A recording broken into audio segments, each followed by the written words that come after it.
Good morning Odisha. आज February 9 तारिख शनिवार 18टी गुरुत्वपूर्ण न्यूज आपण मानकु जनैबी। भिडियोटी प्रथम रु शेष पर्यंत देखंतु आपण समस्त न्यूज रखि पारिबे। नंबर 1 स्टार प्रचार को ओडिशा रे ओल्हाइबो बीजेपी आसीबे राजनाथ जोगी। निर्वाचन पाखे आसुथिबा बेले सबु राजनीतिक दल माने निजर ट्रम्प कार्ड गुडी को खोलिबारे लागिलेनी। आसंता निर्वाचन रे सबु जातीय दलर फोकस रे ओडिशा उपरे रहिछि। ओडिशा को हातेबा रेस रे बीजेपी बहु आगु तार रणनीति आरंभ कर सारी।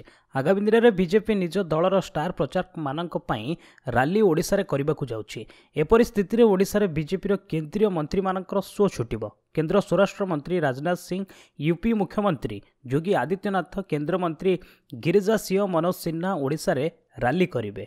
आसंता 17 तारिख रे उत्तर ओडिशा गस्तर आसिबे केंद्र मंत्री राजनाथ सिंह। सेहीपरि कलाहांडी गस्तर यूपी मुख्यमंत्री योगी आदित्यनाथ आसिबे। एने शुक्रवार सूचना दैछंती बीजेपी राज्य सभापति बसंत पंडा। नंबर 2 ममता उपरे मोदी जोरदार हमला। चिटफंड घोटालार जांच दीदी एते भयभीत कहीं? कोलकाता पुलिस बनाम सीबीआई विवाद पर पुणी थरे प्रधानमंत्री नरेंद्र मोदी ममता बनर्जी गड़ पश्चिमबंग में पहुंची। जलपाईगुड़िकर एक रैली को संबोधित करी प्रधानमंत्री कहिसंती जे कांग्रेस, तृणमूल कांग्रेस समेत सबु वाम दल को टार्गेट करिसंती। पीएम मोदी ममता ऊपर टार्गेट करी कहिसंती जे आज पश्चिमबंग में एमिति जड़े मुख्यमंत्री अछंती जे कि गरीबों झाड़ बुहा अर्थ को लुटिबारे व्यक्ति साथी अछंती। प्रधानमंत्री नरेंद्र मोदी कहिसंती जे पश्चिमबंग में मां माटी मानुष नाम जहाको आपण क्षमतार बसाई, जहाको कम्युनिस्ट शासन अंत करिवार दायित्व दि जाइतिला, सेही व्यक्ति रक्तपात राजनीति को निजर संस्कृति करि नैछंती। आजिर स्थिति रे पश्चिम बंगर मुख्यमंत्री दीदी अछंती, मात्र दादागिरी आउ कहार चलीछि। नंबर 3 पीयूसी पुतुरा पई भोट सबुकिछि, आम पई देशर सुरक्षा सबुकिछि अमित शाह। बीजेपी अध्यक्ष अमित शाह गोरखपुर क्षेत्रर कार्यकर्ता को एक सम्मिलन में संबोधित करी से राम जन्मभूमि राम मंदिर निर्माण करने कथा कहिसंती। शाह सपा बीएसपी महामेंट को आक्रमण करी कहिसंती कि माउसी पुतुरा एवं राहुल राम मंदिर को नहीं निजर स्टैंड देखांतु, तेबे महामेंट प्रति चिंतित नहेबाकू उपदेश देइछंती शाह। शाह पुणी कहिसंती कि उत्तर प्रदेशर भविष्यत कांथरे लेखाला भली देखा जाउछि। एथर लोकसभा निर्वाचन रे 73 रु 74 आसन में विजय लाभ हेबो। नंबर 4 विषाक्त मद्यपान करी 12 ग्रामीण मृत, 4 गुरुतर 13 कर्मचारी निलंबित। उत्तराखंड रुड़की झबराड़ा अंचल में बलपुरी ग्राम विषाक्त मद्यपान करी 12 जनकर मृत्यु होईछि। अन्य पक्षरे 4 जन गुरुतर अवस्था हस्पिटाल में भर्ती होइछंती। एसएसपी जन्मेजय प्रभाकर खंडूरी अनुसायी ग्राम जड़े व्यक्ति घरे दशहा कार्यक्रम चलीथिला। एही समय सेटारे किछि ग्रामीण मद्यपान करथिले। एही मामलारे डीएम मजिस्ट्रियल जांच आदेश दी देथिला। एहार दायित्व एडीएम ललित नारायण मिश्रा को देथिले। मद्यपान करिबा परे ग्रामीण को अवस्था गुरुतर होइतिला। सेमानकर मध्यरु 12 जनकर मृत्यु होइछि। नंबर 5 थमुनी हट्टगोल आज भी मध्य विधानसभा प्रश्नकाल बातिल। आज पुणी विरोधी हट्टगोल जोगु प्रश्नकाल बातिल करा जाइछि। मात्र 2 मिनिट पई गृह कार्य चली पारिछि। बाचस्पति प्रदीप कुमार अमात गृह को 11:30 जाए मुलतवी घोषणा करिसंती। आज भी सही समान प्रसंग को नहीं कांग्रेस हंगामा करिछि। सरकार को चाषी मारणा नीति और कृषि ऋण छाड़ को नहीं विरोधी दल मुख्य सचेतक तारा बाहिनीपति समेत समस्त दलीय विधायक माने नाराबाजी करिसेंती। सेहीपरि केंद्र अवहेला प्रसंग में बीजेडी सदस्य माने नाराबाजी करथिले। फल बाचस्पति गृह को 1 घंटा पई स्थगित रखिसेंती। लगातार चतुर्थ दिन पई बजेट अधिवेशन में एभली स्थिति लागि रहितला। हाईकोर्ट विचारपति भावे शपथ नेले जस्टिस प्रमोद पट्टनायक। हाईकोर्टर विचारपति भावे आज शपथ नहीं जस्टिस प्रमोद पट्टनायक। तांको शपथपाठ कराइछंती हाईकोर्ट मुख्य विचारपति chief justice K S. Jhaveri. Justice Pattanaik पूर्व झारखंड हाईकोर्ट रे कार्य दायित्व थिले। वर्तमान हाईकोर्ट रे विचारपति संख्या 15 रे पहुंची। नंबर 7 युक्त 2 परीक्षा सुरक्षा चिंता, स्क्वाड सदस्य को मोबाइल मना। ओटीटी प्रश्नपत्र वायरल और परीक्षा बातिल पर युक्त 2 थियोरी परीक्षा को नहीं उच्च माध्यमिक शिक्षा परिषदर निद हजि जाइछि।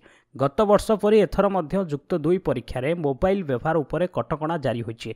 परीक्षा केंद्र सुपरिटेडेंट को व्यतीत आउ कोनोसी भी अधिकारी कर्मचारी छात्र छात्री कैंपस रे मोबाइल व्यवहार करि पारिबे नाही। एपरिकी कॉपी जांच तथा परीक्षार सुपरिचालनार तदारख पाई परीक्षा केंद्र को आसुथिबा स्क्वाड सदस्य और ऑब्जर्वर माने मोबाइल समेत कौनसी भी वैद्युतिक सामग्री व्यवहार करें। परिषद अध्यक्ष अमरेन्द्र पट्टनायक कहते जे दरकार पड़िले परीक्षा केन्द्र सुपरिटेडेंट एक रूम चिन्हट करेंगे जोठारे केवल केन्द्रर कर्मचारी माने मोबाइल रखिपारे।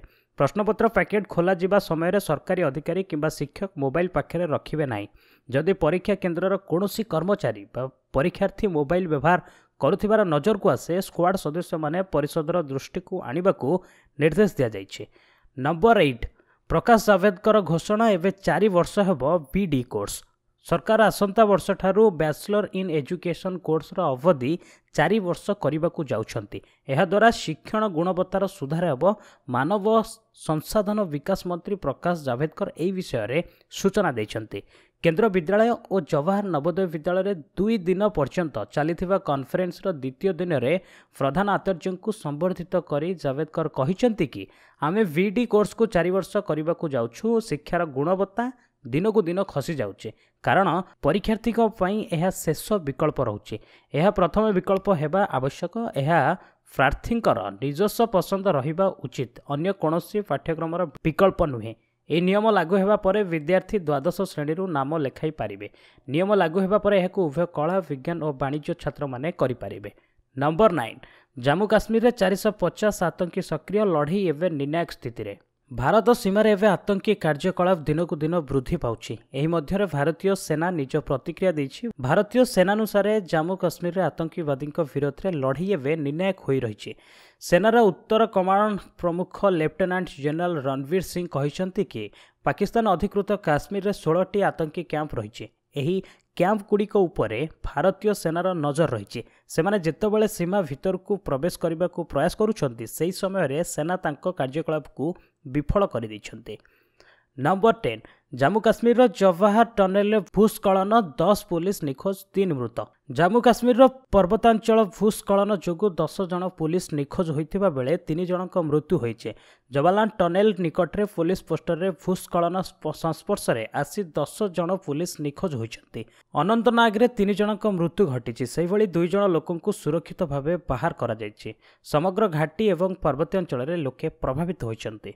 नंबर 11 एबे कहा पणत तले लुचिबे राजीव कुमार। सीबीआई कहला शनिवार हाजर हुआ। केंद्रीय तदंतकारी संस्था सीबीआई अधिकारी गुरुवार विलंबित संध्यारे कोलकाता पुलिस कमिश्नर राजीव कुमार को जेरा पई समन पठाइचंती। एथिरे राजीव कुमार को फेब्रुआरी 9 रे हाजर हेबाकू निर्देश दिया जाइछे। एही जेरा पई सीबीआई अधिकारी मध्य निजर प्रस्तुति जोरदार करिसंती। शारदा और रोज भैली घटना प्रमाण लुचाइबाकू अभियोग रे कोलकाता पुलिस कमिश्नर राजीव कुमार को फेब्रुआरी 9 रे हाजर हेबाकू पड़िबो। सीबीआई एही समन सुप्रीम कोर्ट का आदेश पर पठाइछे। नंबर 12 भद्रा को 9 घंटा धरी जेरा कला ईडी 9 रे पुणी थरे हेबे हाजर। ईडी क्रमागत द्वितीय दिन कांग्रेस अध्यक्ष राहुल गांधी का भिणई रॉबर्ट भद्रा को 9 घंटार माराथन जेरा करिछि। एबे भी ईडी भद्रा उत्तर में संतुष्ट नाहांती एवं अधिक तथ्य जानिबा को चाहुचंती। तेणु शनिवार दिन पुणी थरे रॉबर्ट भद्रा को ईडी जेरा करिपारे। उल्लेखयोग्य बुधवार भद्रा को ईडी 2टी पर्यायर प्राय 6 घंटा धरी जेरा करिथिला। विदेश बेआईन भाव संपत्ति क्रय मनी लॉन्ड्रिंग होइतिबा भद्रा उपर आरोप लागिछि।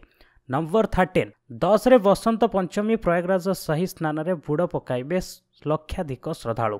दिनक पर बसंत पंचमी एथिपाई समग्र देशर स्कूल कॉलेज मंदिर ब्लॉक रे आयोजन चलिथिबा बेले उत्तर प्रदेशर प्रयागराज ठारे अधिक प्रस्तुति चलिछि। एठारे कुंभमेला चलिथिबारु बसंत पंचमी अवसर रे तृतीय शाही स्नान पर भक्त और श्रद्धालु अधिक सक्रियता परिलक्षित लगुछि। बसंत पंचमी दिन संगमर लक्षाधिक श्रद्धालु और साधुसंत माने बुड़ पकाइबे। एही दिन रे हलदिया रंगर महत्व अधिक। सकाळर सुलुसुलिया पवन को चढ़ई और मनीष समाज अपेक्षा करिथांती। मंदिर रे होलीर शुभारंभ बसंत पंचमी आरंभ होता है। नंबर 14 लुटेरा मोदी को डरिबाकू हेब। एथिपाई देश मते एही पदरे बसाइछि। प्रधानमंत्री नरेंद्र मोदी गुरुवार लोकसभा विरोधी उपरे प्रबल हमला करिसेंती। से निजर शाणित भाषण समय रोजगार ठू नहीं राफेल डील पर्यंत समस्त प्रसंग में विरोधी को जोरदार जवाब देछंती। भ्रष्टाचार रे निजर सरकार जीरो टॉलरेंस नीति उपरे जोर दे प्रधानमंत्री रोक ठोक कहिसंती जे देश को लुटुथिबा लोक को मोदी डराई रखिबो एवं सेमानकु मोदी को डरिबाकू पड़िबो। आपण चिंता करतु नहीं, देश को लुटुथिबा लोकंकु मोदी डकाई रखिबो। एथिपाई देश मते प्रधानमंत्री पदरे बसाइछे। जो माने देश को लुटुछंती सेमानकु डरिबाकू पड़िबो। नंबर 15 आसंता 48 घंटा मध्य राज्यर अर्धाधिक जिले में घड़घड़ी सह वर्षा और पवन संभावना। आसंता 24 घंटा मध्य राज्यर नवरंगपुर, कलाहांडी, नुआपड़ा, खोर्धा, बलांगीर, सोनपुर जिला समेत दक्षिण और उत्तर ओडिशार गोटे दुईटी स्थान में घड़घड़ी सह वर्षा और पवन होइपारे बोली भुवनेश्वर स्थित आंचलिक पाणीपाग केन्द्र पक्षर जारी एक सतर्क सूचना कहुई। आसंता शनिवार उत्तर आभ्यंतरीण ओडिशार गोटे दुईटी स्थान में घड़घड़ी सह वर्षा और पवन होबार संभावना रही रिपोर्ट में कहुआ। राज्यर मयूरभंज, केन्दुझर, ढेंकानाल, बालेश्वर, भद्रक, जाजपुर, केन्द्रापड़ा, कटक, जगतसिंहपुर, पुरी को खोर्धा जिले में घड़घड़ी सह वर्षा पवन होबार संभावना रही। नंबर 16 सिंगल रहिबार फायदा जणाइले नेहा कक्कर। बॉलीवुडर ख्यातनामा गायिका नेहा कक्कर बॉयफ्रेंड हिमांशु कोहली सहित ब्रेकअप होइतिला। एही प्रेम संपर्क तुटिबा परे नेहा खूब भांगी जाइथिले। एबे से पुणी निजर पुराणा स्मृति को फेरिलेणी। निकटरे नेहा कक्कर इंस्टा स्टोरी रे सिंगल रहिबार फायदा संपर्क रे उल्लेख करिसंती। से एक पोस्ट शेयर करी लिखिसंती, सिंगल हेबार सबुठारु भल कथा हला आपण ठीक समय रे सोई पारिबे। नंबर 17 सलमान बनिवे डिटेक्टिव। बॉलीवुडर दबंग स्टार सलमान खान एबे निजर आगामी सिनेमा भारतर काम व्यस्त अछंती। एहा परे परे से दबंग 3 रे काम करिवे बोली जणा जायछि। एहा परे परे से ब्लॉकबस्टर कोरियन मूवीर हिंदी रिमेक काम करिवे बोली जणा जायछि। ए फिल्मर टाइटल हैला वेटेरान। इतिमध्यरे कोरियन फिल्म रे सलमान खान जणे डिटेक्टिव भूमिका रे नजर आसिबे। वेटेरान रिमेक रे क्यों नायिका सह सलमान खान रोमांस करिवे ताहा एजाए जना पड़ी नहीं। नंबर 18 दम देखाइले बोलर बैट्समैन। न्यूजीलैंड को 7 विकेट हराइला भारत। प्रथम मैच रे शोचनीय पराजय पर बोलर को सफलता एवं अधिनायक रोहित शर्मा द्रुत अर्धशतक बल भारत एठारे खेला जायथिबा द्वितीय टी20 मुकाबला रे न्यूजीलैंड को 7 विकेट रे पराजित करिछि। भारत रे विजय सहित 3टी मैच विशिष्ट टी20 सीरीज 1-1 रे बराबर होइछि। प्रथमे बैटिंग करी न्यूजीलैंड निर्धारित ओभर रे 8 विकेट हराई 158 रन करथिला। जवाब रे भारत अधिनायक रोहित शर्मा 50 रन, पंतक अपराजित 40 बॉल रे 18.5 ओभर रे 3 विकेट हराई विजय लक्ष्य हासिल करिछि। भारत पक्षरु 3 विकेट नहीं विजय रे प्रमुख भूमिका निभाइथिबा Krunal Pandya man of the match विवेचित होइछन्ति। आशा करूछि 18टी गुरुत्वपूर्ण न्यूज आपनकु निश्चित भल लागिथिबो। लाइक करंतु, शेयर करबाकू बिल्कुल भूलंतु एवं कमेंट करिके जणांतु जे केमिति लागिला। आज पई एइठ रखिबा। पुणी एसीबी गुरुत्वपूर्ण न्यूज से पर्यंत विदाय नौछि। वंदे उत्कल जननी।